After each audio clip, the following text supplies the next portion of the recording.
Company में partner जोड़ना यह स्टेप सिर्फ फाउंडर कर सकता है। फाउंडर अगर चाहे तो किसी को कंपनी पार्टनर बना सकता है और पार्टनर को वही अधिकार मिलते हैं जो फाउंडर के पास होते हैं, यानी दोनों की परमिशंस एक जैसी होती हैं। यहां पर आपको लॉग इन और साइन अप वाले बटन पर जाकर लॉग इन वाले ऑप्शन पर क्लिक कर देना है। लॉग इन करते वक्त आपको पूछा जाएगा, क्या आप कंपनी अकाउंट से लॉग इन करना चाहते हो या फिर कैंडिडेट के पर्सनल अकाउंट से लॉग इन करना चाहते हो। आपके फाउंडर अकाउंट से लॉग इन कर लेना है। इसके बाद नीचे आपको यह वाला कैप्चा दिखाई देगा, वह यहां पर आपको इंटर कर देना है। दिया हुआ कैप्चा सही से इंटर करने के बाद आपको यहां पर साइन इन वाले ऑप्शन पर क्लिक कर देना है। यह वाला डैशबोर्ड आपके सामने ओपन हो जाएगा। साइड में जो ऑप्शंस दिख रहे हैं उसमें जाकर आपको क्रिएटिंग ऑफिस टीम और सब यूजर्स इस वाले ऑप्शन पर क्लिक कर देना है। उसके बाद नीचे कंपनी पार्टनर वाले ऑप्शन को चूज कर देना है। उसके बाद आपके सामने एक नया फॉर्म ओपन हो जाएगा। यह screen all company partners page को दिखाती है, जहां कंपनी के सभी पार्टनर्स की पूरी लिस्ट एक ही जगह पर दिखाई देती है। इस सेक्शन में फाउंडर या ऑथराइज्ड पर्सन कंपनी से जुड़े हर पार्टनर की स्थिति, स्टेटस, उसके असाइन किए गए प्रोजेक्ट्स और उसकी प्रोफाइल डिटेल्स को एक नजर में देख सकता है। ऊपर आपको एक ड्रॉप डाउन मिलेगा, सिलेक्ट स्टेटस। इससे आप चाहें तो सिर्फ एक्टिव पार्टनर्स या पेंडिंग पार्टनर्स को फिल्टर कर सकते हैं। इसके ठीक नीचे 3 एक्सपोर्ट ऑप्शंस हैं, एक्सेल, CSV और PDF, जिनकी मदद से आप पार्टनर लिस्ट को डाउनलोड या शेयर भी कर सकते हैं। टेबल के अंदर कई कॉलम्स हैं जिनमें हर पार्टनर की पूरी जानकारी दी गई है। सीनियर नंबर, पार्टनर का सीरियल नंबर दिखाता है। नाम ऑफ पार्टनर, जिस व्यक्ति को पार्टनर बनाया गया है उसका नाम। डिजाइनेशन, पार्टनर का रोल या पद, जैसे company partner. Connected projects, partner से जुड़े हुए सभी प्रोजेक्ट्स की संख्या। उदाहरण के लिए टोटल असाइन किए गए प्रोजेक्ट्स।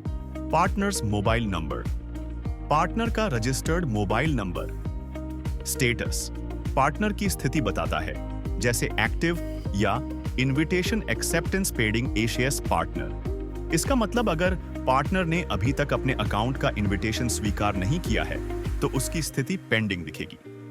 एक्शन, इस कॉलम में आपको 2 आइकॉन दिखते हैं, एक एडिट पेंसिल आइकॉन और एक डिलीट लाल क्रॉस। इनसे आप पार्टनर की जानकारी एडिट या रिमूव कर सकते हैं। ऊपर दाईं ओर 3 बटन दिए गए हैं, रेग्योर न्यू कंपनी पार्टनर, नया पार्टनर जोड़ने के लिए। सेट डिफॉल्ट फिल्टर्स, बार बार मैन्युअली सर्च करने के बजाय डिफॉल्ट फिल्टर सेट करने के लिए। इन्फो, इस पेज के बारे में अतिरिक्त जानकारी देखने के लिए। New company partner, pink button. यह बटन कंपनी सिस्टम में नया पार्टनर रजिस्टर करने के लिए दिया गया है। इस पर क्लिक करते ही एक नया रजिस्ट्रेशन फॉर्म खुलता है, जहां फाउंडर या ऑथराइज्ड पर्सन को पार्टनर की बेसिक जानकारी भरनी होती है, जैसे नाम, मोबाइल नंबर, ईमेल और कंपनी में उसका डिजिग्नेशन, भूमिका। इसके बाद फाउंडर को पार्टनर को एक इनविटेशन लिंक भेजना होता है, जिसे स्वीकार करने के बाद पार्टनर की प्रोफाइल एक्टिव स्टेटस में चली जाती है। तो हम इस ऑप्शन पर क्लिक कर देते हैं। यहां फाउंडर को उस व्यक्ति की ईमेल आईडी दर्ज करनी होती है जिसे पार्टनर के रूप में जोड़ना है। सिस्टम उस ईमेल को अपने डेटाबेस में सर्च करता है।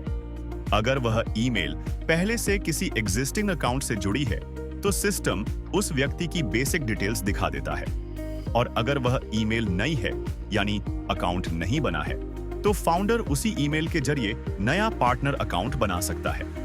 नोट सेक्शन नीचे दिया गया। नोट बताता है कि अगर दर्ज की गई ईमेल आईडी पहले से BCS स्टेप पर मौजूद है तो सिस्टम उस एग्जिस्टिंग प्रोफाइल से जानकारी ऑटोमेटिकली लिंक कर देता है। इससे डुप्लीकेट अकाउंट बनने से बचा जा सकता है और डेटा हमेशा एक ही प्रोफाइल में अपडेट होता है।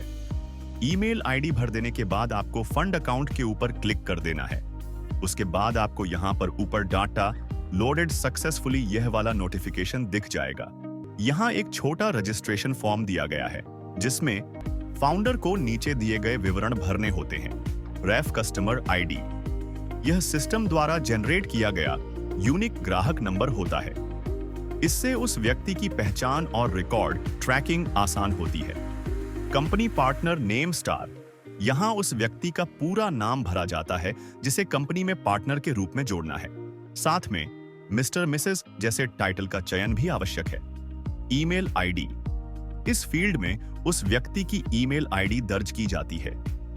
यदि ईमेल पहले से बीसी स्टेप पर मौजूद है तो सिस्टम यह संदेश दिखाता है, The email ID you entered already exists on BC step। इसका मतलब है कि उस व्यक्ति का पहले से एक अकाउंट मौजूद है। ऐसे में नया अकाउंट बनाने की जरूरत नहीं होती। पार्टनर्स मोबाइल नंबर, यहां पार्टनर का मोबाइल नंबर दर्ज किया जाता है ताकि आगे की कम्युनिकेशन आसान रहे। Send invitation, dark blue button, इस बटन पर क्लिक करते ही सिस्टम उस व्यक्ति को ईमेल के माध्यम से कंपनी पार्टनर इनविटेशन भेज देता है। आपको एक बार फिर से लॉगिन करना है। इस बार आपको कैंडिडेट पर्सनल अकाउंट वाले ऑप्शन को चूज करना है। आपका पर्सनल ईमेल आईडी और पासवर्ड एंटर कर देना है। उसके बाद आपको यहां पर एक कैप्चा दिखाई देगा। सही से कैप्चा टाइप करने के बाद आपको यहां पर क्लिक कर देना है। ओटीपी वेरिफिकेशन वाला फॉर्म ओपन हो जाएगा। उसमें आपको ओटीपी इंटर कर देना है और वेरिफिकेशन वाले ऑप्शन पर क्लिक कर देना है। उसके बाद आपके सामने आपका पर्सनल डैशबोर्ड ओपन हो जाएगा। यहां पर साइड में आपको माय कंपनी इनविटेशंस, यह वाला ऑप्शन दिखेगा। उसे पर क्लिक कर लेना है। टेबल ओवरव्यू टेबल में उन सभी यूजर्स की लिस्ट दिखाई देती है जिन्होंने किसी कंपनी से जुड़ने के लिए इनविटेशन भेजा या प्राप्त किया है। टेबल के कॉलम्स इस प्रकार हैं। एसआर नंबर, प्रत्येक यूजर रिक्वेस्ट का यूनिक सीरियल नंबर होता है। इससे हर रिक्वेस्ट को अलग अलग पहचानना आसान होता है। कंपनी नेम, उस कंपनी का नाम जिससे यूजर जुड़ने वाला है। यह कॉलम दिखाता है कि इनविटेशन किसने भेजा है। इनविटेशन फॉर पोस्ट, यहां उस पद पोस्ट का विवरण होता है जिसके लिए यूजर को आमंत्रित किया गया है। इनविटेशन भेजे जाने की तारीख, जैसे 3 नवंबर 2025 या 6 नवंबर 2025। स्टेटस, यहां इनविटेशन की वर्तमान स्थिति दिखाई देती है। कनेक्टेड विथ कंपनी, मतलब यूजर ने निमंत्रण स्वीकार कर लिया है और अब कंपनी के साथ सफलतापूर्वक जुड़ चुका है। इनविटेशन एक्सेप्टेंस पेंडिंग एपीएनयू, इसका अर्थ है कि इनविटेशन आपको प्राप्त हुआ है और आपको उसे एक्सेप्ट स्वीकार या रिजेक्ट अस्वीकार करना है। जैसे ही आप इस राइट आइकन पर क्लिक कर देते हो, आपको ये वाला पॉपअप आपके सामने दिखाई देता है। आप पहले से ही छेड़ा एसोसिएट्स कंपनी से जुड़े हुए हैं। अगर आप दोबारा छेड़ा एसोसिएट्स से कनेक्ट होना चाहते हैं तो सबसे पहले आपको इस कंपनी से डिस्कनेक्ट करना होगा। फिर जब छेड़ा एसोसिएट्स की नई इनविटेशन आए तो आप उसे एक्सेप्ट कर सकते हैं।